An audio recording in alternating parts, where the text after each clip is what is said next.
আন্তর্জাতিক মহাকাশ স্টেশনে আটকা পড়া দুই নভোচারীকে ফেরাতে রওনা দিল মাস্কের মহাকাশযান। শনিবার সকালে মহাকাশের উদ্দেশ্যে রওনা দেয় স্পেসএক্সের ক্রু-10 মহাকাশযানটি।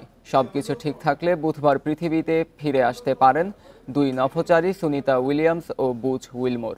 এই ঈদে জামা জুতো অ্যাক্সেসরিজের ডিসকাউন্ট।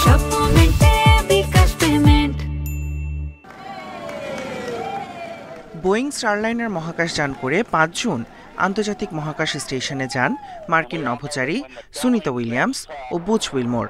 কথা ছিল ৮ দিনের মহাকাশ সফরের, কিন্তু মহাকাশযানটিতে যান্ত্রিক ত্রুটির কারণে নির্ধারিত সময়ে তাদের ফিরিয়ে আনা সম্ভব হয়নি।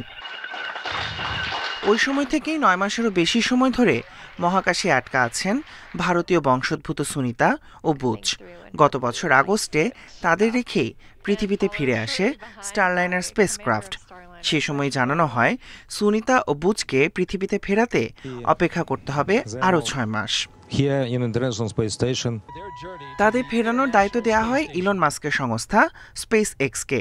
সেই মতে শনিবার সকালে মহাকাশের উদ্দেশ্যে রওনা দিয়েছে স্পেসএক্সের ক্রিউ-10 মহাকাশযান।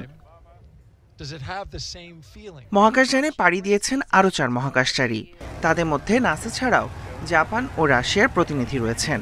সবকিছু ঠিক থাকলে বুধবার পৃথিবীতে ফিরে আসতে পারেন দুই নভোচারী সুনিতা উইলিয়ামস ও Butch Wilmore. Tahmid Abrar, independent news.